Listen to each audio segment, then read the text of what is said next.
Well, a number of social media sites have come under fire for their lack of regulation when it comes to kids' safety online. YouTube recently removed the commenting ability on videos featuring minors after users reported adults were using them to track and exploit children. Meanwhile, police in the UK found that most child pornography cases originated from Instagram, where perpetrators targeted their victims.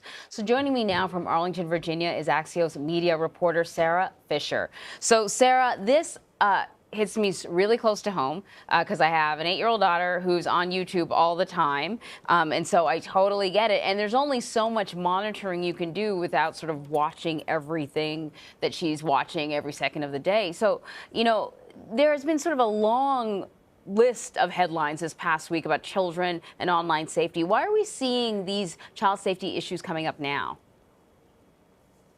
Yeah, that's a great question, and thank you for having me. I mean, first of all, there's a global reckoning right now around adults' data privacy all over the world. You're talking about data breaches in things like Facebook and other apps. But I think one of the reasons we're talking about this a lot right now is because there was a record FTC fine just last week for an app called Musical.ly. It's now called TikTok, which is used widely around the world. It's a Chinese app, but it's also used by a lot of kids here in the U.S. And it's the largest FTC fine against COPA, which is a Child's Online Privacy Act, that we've ever seen. So I think around the country, people are starting to talk about it a little bit more. I also think we've had a few viral hoaxes in the past few weeks that have made big headlines. You talk about the Momo challenge, the 48-hour challenge. These are viral videos that parents are worried are encouraging their kids to do harm to themselves. We haven't seen any evidence of it, but it kind of speaks to this heightened hysteria in this moment about parents worried about the safety of their kids online. Yeah, well, you know, there are concerns because kids don't have the same brains that we have.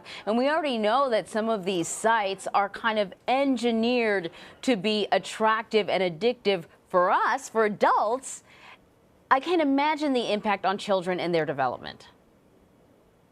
I mean, that's one of the biggest problems. We don't have a lot of conclusive evidence about that because scientific studies, quite frankly, just don't go far enough back, especially because we're adding a new type of device and technology to kids' lives every single day. Now, some folks are going to argue, look, we have introduced new technologies to children for decades, and people seem to adapt and they come out okay. I think there's two things that we really need to look at it, though, in this media environment. One is children's privacy. It's one thing to hand a kid a gaming console 20 years ago and take a look at the effect on their brains, but we never really had to worry about the impact of their data. Now we are very concerned about it, and I think that record FTC fine speaks to that.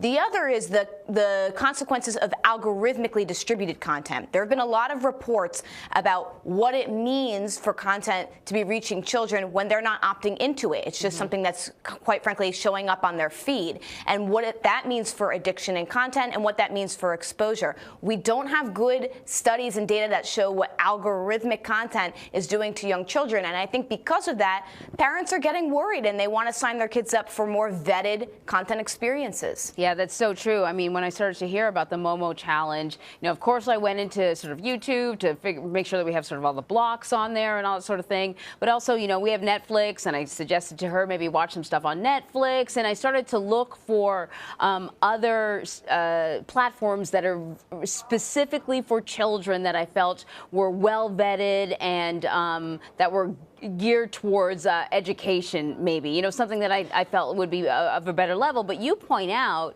that that's fine for maybe somebody like me because I can pay the monthly fee for Netflix or whatever, but lower income families are going to find this to be much more challenging.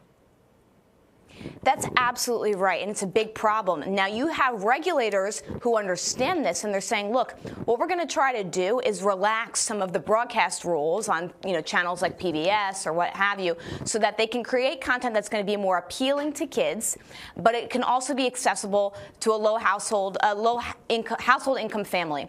The challenge that you have there is that kids just don't typically consume content like that anymore. You know, if someone's going to watch TV, if they're a young child, they want to watch it on on a phone or an app, or they want to watch something like Netflix with no commercials. They're not really drawn to the over-the-air broadcast stuff as much as they used to be. So it's a balancing act between regulators and parents to figure out what is the best solution. But the best recommendation that I've heard out there is just to follow as closely as you can what your kids' media habits are. The more you're paying attention, the more you can react and the more you can do something about it. Yeah, that is really all you can do. And, you know, ask questions, have those conversations. If you walk into the room and they pull the laptop down, pull it back up and see what they're looking at. At least that's what I try to do. Sarah, thank you so much.